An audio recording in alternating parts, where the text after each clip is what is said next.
आतंकवाद को हमारे जाबाज पूरी ताकत से कुचलेंगे। दुश्मन को मुंहतोड़ जवाब दिया जाएगा। कारगिल में हमने केवल युद्ध नहीं जीता था, हमने सत्य, संयम और सामर्थ्य का अद्भुत परिचय दिया था। आप जानते हैं, भारत उस समय शांति के लिए प्रयास कर रहा था। बदले में पाकिस्तान ने फिर एक बार अपना अविश्वासी चेहरा दिखाया, लेकिन सत्य के सामने असत्य और आतंकी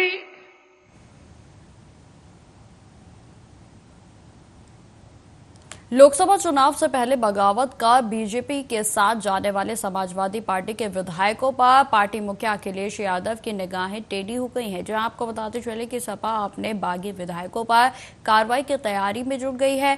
बागी विधायक के दल बदल विरोधी कानून के आधार पर सदस्यता के खत्म करने के लिए सबूत जुटाए जा रहे हैं। सपा बागियों की सदस्यता खत्म कराने के लिए विधानसभा अध्यक्ष को आवेदन दे सकती है। वहीं आपको बताते चले कि समाजवादी पार्टी के प्रमुख अखिलेश यादव ने कहा कि मेरे पास पूरी फाइल है, बीजेपी के लोग ही कानून व्यवस्था खराब कर रहे हैं।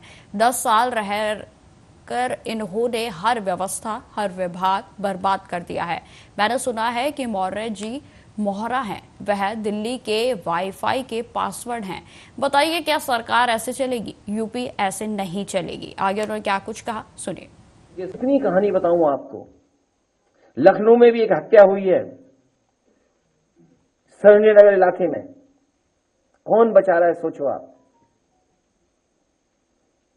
सरकार में बैठे लोग, खासम खास लोग जिनके पास पैसा है, जिनके पास संपर्क है, उस हत्या का खुलासा नहीं होने दे रहे हैं, और जो दोषी हैं उनको नहीं पकड़ने दे रहे हैं। वो लोग बीजेपी के लोग हैं शामिल। मेरे में पूरी फाइल है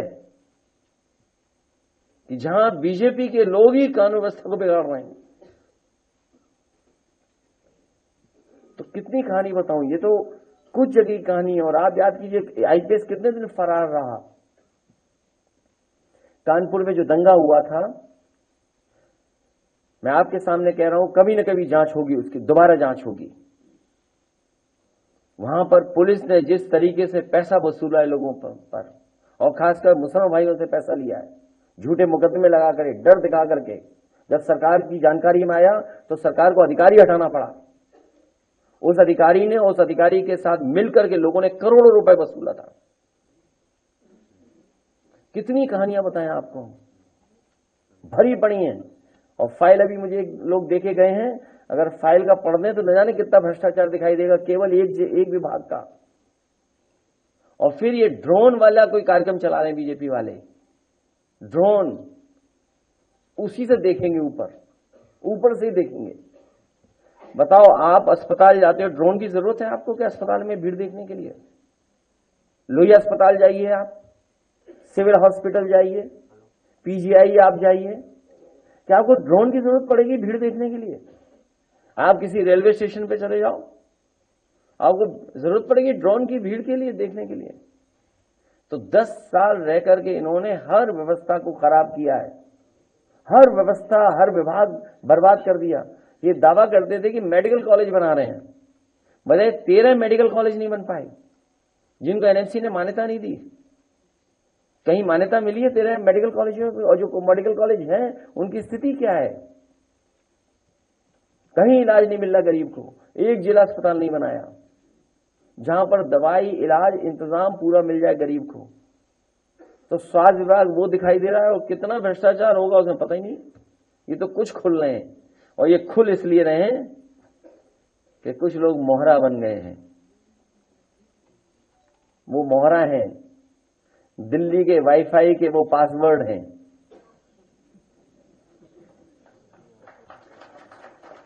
ये नई तरह की टेक्नोलॉजी, तो टेक्नोलॉजी के हिसाब से बोलना पड़ रहा है। आप समझ गए कौन मोहरा है? सुनने में आया कि मौर्य जी मोहरा हैं, दिल्ली के वाईफाई के पासवर्ड हैं। खबरों में आगे बढ़ते हैं। उत्तराखंड के मुख्यमंत्री पुष्कर सिंह धामी ने देश के लिए अपने प्राणों की आहुति देने वाले साहसी वीरों को श्रद्धांजलि अर्पित की। उन्होंने अपने संदेश में कहा कि देश के प्रति उत्तराखंड की निस्वार्थ सेवा की परंपरा को स्वीकार किया और इस बात पर जोर दिया कि राज्य के कई वीर सपूतों ने राष्ट्र की रक्षा के लिए कारगिल युद्ध के दौरान अपने प्राणों की आहुति दी थी। आगे उन्होंने क्या कुछ कहा, आप सुनिए। जब पहली बार विधानसभा का सदस्य निर्वाचित हुआ था तो मैंने विधानसभा में ये प्रश्न उठाया था कि इन राज्यों में हमारे जो शहीद सैनिक होते हैं उनके परिजनों को कितने रुपए की धनराशि दी जाती है, कितना ही दिया जाता है, हमारे राज्य में यहाँ पर क्या व्यवस्था है। तो पहली बार मुझे याद है कि 10 लाख रुपए की धनराशि का प्रावधान किया गया था। वो प्रश्न भी मैंने ही उठाया था उस समय विधानसभा के अंदर। आज अभी जोशी जी ने मुझे याद दिलाया और मैं बहुत जगह पर लोगों से जब बात करता हूं, अन्य राज्यों का भी मैंने आकलन किया है, तो मैं निश्चित रूप से ऐसा मानता हूं कि इससे सर्वोच्च बलिदान कोई हो नहीं सकता। ये सर्वोच्च बलिदान है। इसके लिए हम जितनी भी राशि कर दें वो राशि कम है, हम जितना भी सम्मान करें वो सम्मान भी कम है। इसलिए जो इस समय में वर्तमान में जो राशि दी जा रही है वो 10 लाख रुपए दी जा रही है। मैं आज घोषणा करता हूं कि ये राशि अब 50 लाख रुपए होगी।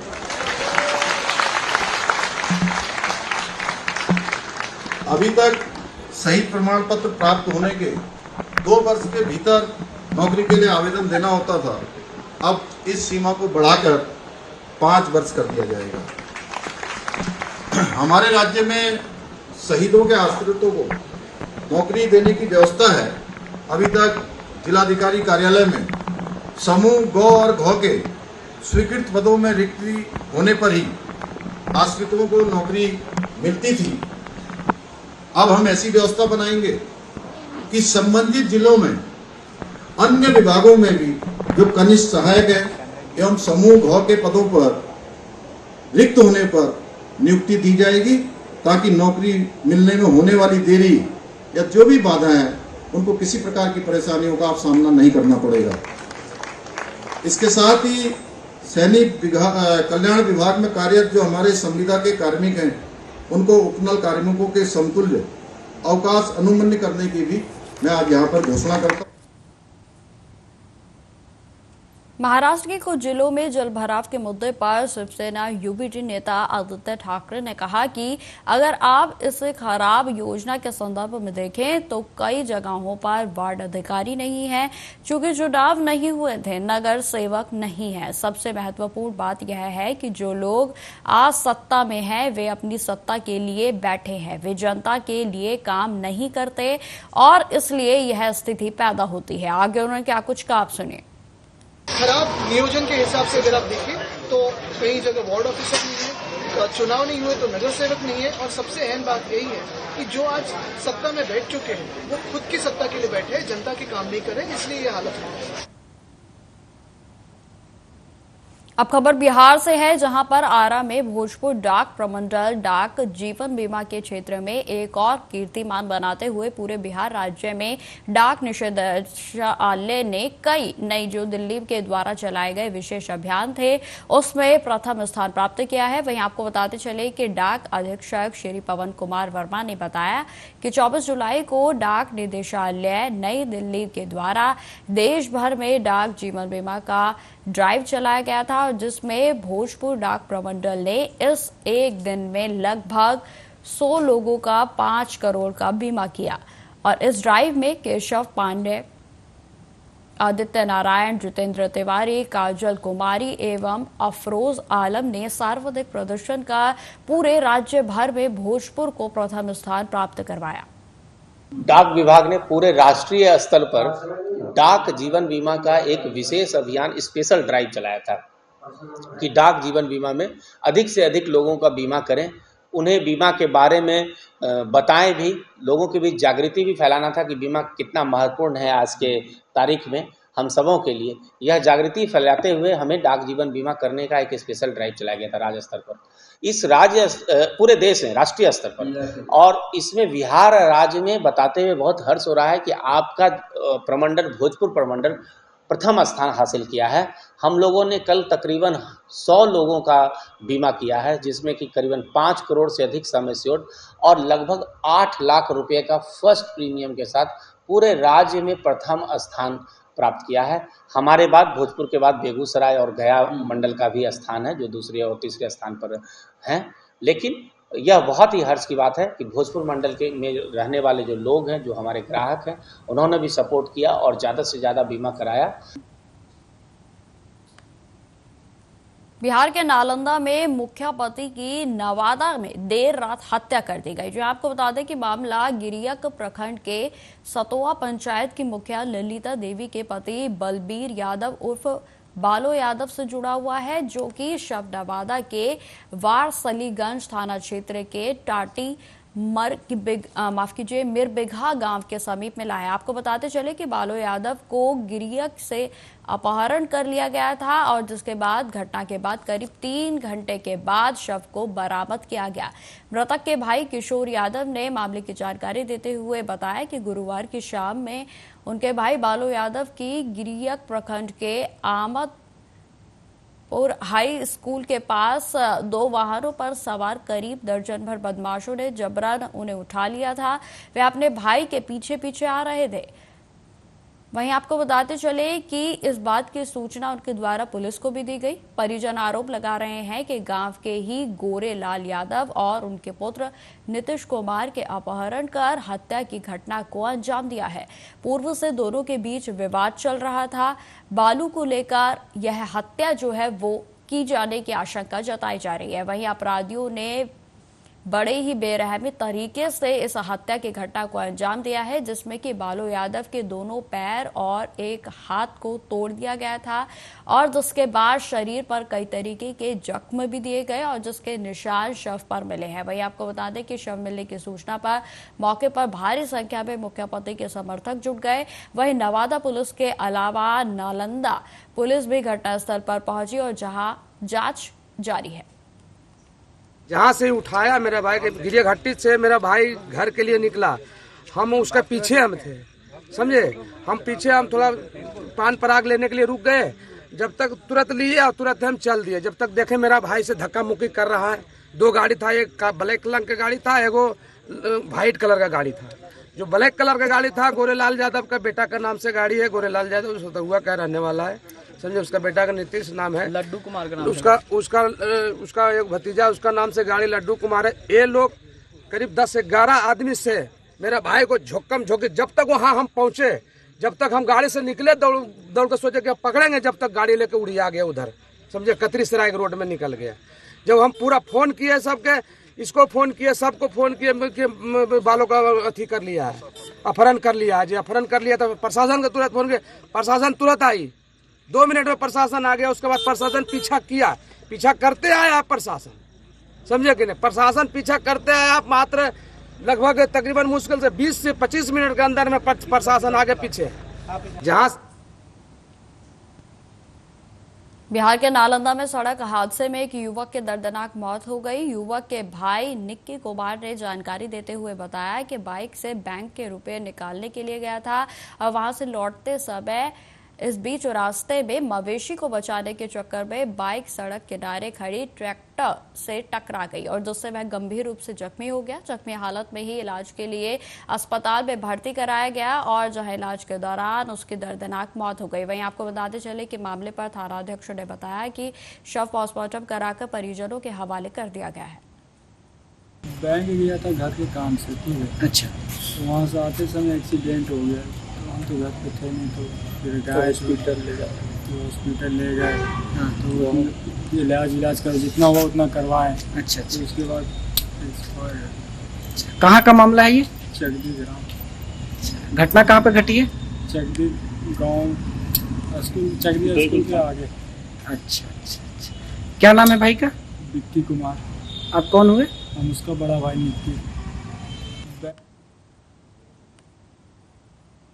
बिहार के पूर्वी चंपारण जिले के घोड़ासहन थाने के मेन रोड पर सेंट्रल बैंक के पास बेखौफ बदमाशों ने दिन दिहाड़े गोली चला दी। गोली लगने से एक बच्चा और एक युवक घायल हो गया है। आपको बताते चले कि घायलों को इलाज के लिए स्थानीय सीएचसी में भर्ती कराया गया। घायलों की पहचान 10 वर्षीय प्रमुख कुमार और 35 वर्षीय राजेश्वर प्रसाद यादव के रूप में हुई है। घायल राजेश्वर प्रसाद यादव ने जानकारी देते हुए बताया कि मेन रोड के सेंट्रल बैंक के पास साइड लेने को लेकर बाइक सवार बदमाशों से विवाद हो गया और बाइक सवार बदमाशों ने गोली चला दी।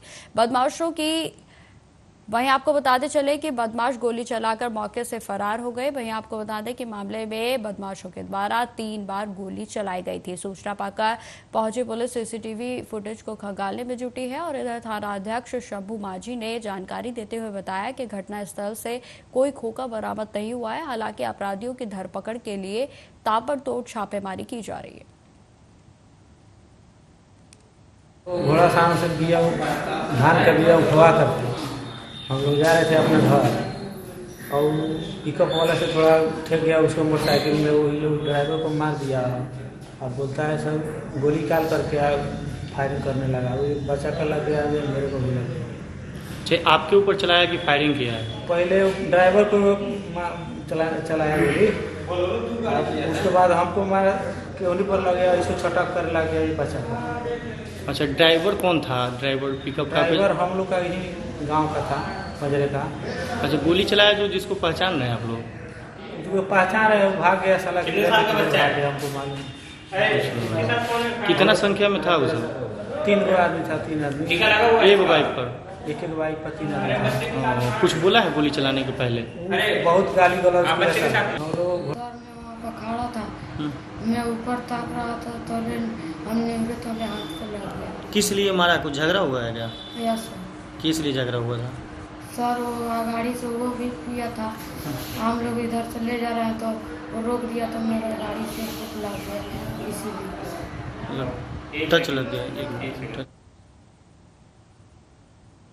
बिहार के गोपालगंज पुलिस ने लॉरेंस बिश्नोई गैंग के एक और सक्रिय सदस्य को राजस्थान के अजमेर से गिरफ्तार कर लिया है। आपको बताते चले कि गिरफ्तार अभियुक्त राजस्थान के अजमेर जिले के मांगलिया वास केसरपुरा निवासी नारायणपुर सिंह का बेटा दिनेश सिंह रावत बताया जा रहा है। फिलहाल गिरफ्तार अभियुक्त से एसआईटी के साथ साथ एनआईए की टीम पूछताछ कर रही है। जानकारी के अनुसार फिलहाल मामले की जांच आईबी और बिहार के एसटीएफ भी कर रही है। जांच में जब झारखंड के जेल में बंद गैंगस्टर अमन साहू का नाम सामने आया तो फिर एसटीएफ और एनआईए ने अपनी भूमिका तेज कर दी। आपको बताते चले कि सुरक्षा एजेंसियां बरामद हथियार और गिरफ्तार अपराधियों के बारे में गहनता से जांच करने में जुट गई है और मामले में गहन जांच जारी है। कुछ दिन पहले 2 हथियार तस्करों को गिरफ्तार किया गया था, जिनके पास से विदेश निर्मित 4 ग्लॉक पिस्टल बरामद किया गया था और इनकी निशानदेही पर इनसे पूछताछ करने के बाद जो है एक स्पेशल टीम जो है राजस्थान के अजमेर जिला भेजी गई थी और वहां से भी एक जो हथियार तस्कर है उसको गिरफ्तार किया गया है। उसको पूछताछ के लिए लाया गया था और उससे पूछताछ के बाद जो है उसके इस जो गैंग है इससे संपर्क में होने के साक्ष्य पुलिस को मिले हैं और इसको भी गिरफ्तार किया गया है और माननीय न्यायालय में कारगिल विजय दिवस के अवसर पर बिहार शरीफ के शहीद कारगिल पार्क में ग्रामीण विकास मंत्री श्रवण कुमार ने अमर जवानों को श्रद्धांजलि अर्पित की और उन्हें नमन किया। इस मौके पर मंत्री श्रवण कुमार ने कहा कि देश की सेवाओं पर हमारे वीर जवान दिन रात अपनी जान की बाजी लगाकर देश की रक्षा करते हैं। उनकी वजह से ही हम आज सुरक्षित हैं। कारगिल युद्ध में हमारे जवानों ने अदम्य साहस का परिचय दिया था और उनकी शहादत को हम कभी नहीं भूल सकते। आज पूरा देश कारगिल विजय दिवस मना रहा है। यह दिन हमें हमारे वीर जवानों के बलिदान को याद दिलाता है। हमें उनके सपनों को साकार करने के लिए क्रमबद्धता के साथ कार्य करना चाहिए और साथ ही साथ उन्होंने यह भी कहा कि कारगिल विजय दिवस भारत के लिए एक महत्वपूर्ण दिन है। इस दिन हम उन वीरों को जवानों को याद करते हैं जिन्होंने कारगिल युद्ध में देश की रक्षा के लिए अपना जो प्राण है वो पूरे तरीके से न्यौछावर कर दिए। आज ही के दिन हमारे वीर सपूतों ने कारगिल युद्ध को जीता था।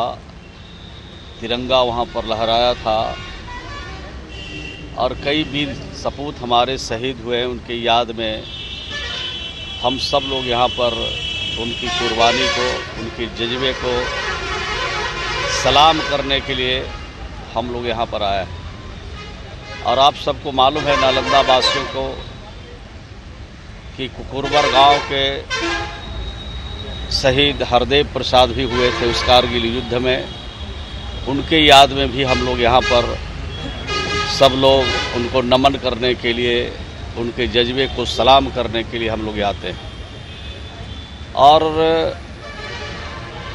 हमारे एनसीसी के जो यहाँ पर इंचार्ज हैं नालंदा के, कई जब से ये आए हैं तब से लगातार इन सपूतों को श्रद्धांजलि देने के लिए, इन सपूतों को याद करने के लिए अपनी पूरे कैडर के साथ, अपने सभी अधिकारियों के साथ इस कारगिल शहीद स्थान पर आते हैं, उनको नमन करते हैं, उनको प्रणाम करते हैं, आने वाले पीढ़ियों को याद कराते हैं कि किस तरह के जज्बे और किस तरह के उनमें तासीर था हमारे सपूतों ने में जो कारगिल युद्ध को जीता और कारगिल युद्ध करके भारत का नाम ऊंचा किया, भारत का सीना चौड़ा किया और भारत के साथ अब कोई हाथ मिलाने वाला देश नहीं है।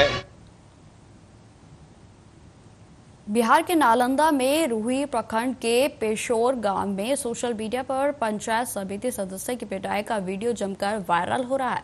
ये आपको बताते चले कि वायरल वीडियो में पेशोर पंचायत के वर्तमान पंचायत समिति सदस्य अशोक महतो और उनके भाई अरुण महतो को बदमाशों ने खंबे से बांधकर मारपीट की और इस घटना के बाद दोनों पक्षों की ओर से आरोप प्रत्यारोप का दौर भी जारी हो गया है।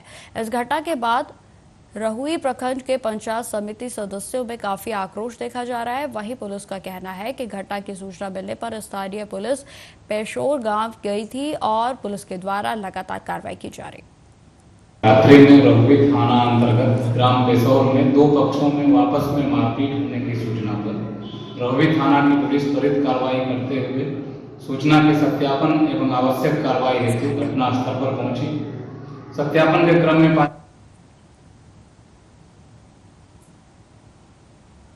तो फिलहाल इस बुलेटिन में इतना ही। देश दुनिया की तमाम खबरों की जानकारी के लिए बने रहे हमारे साथ। नमस्कार।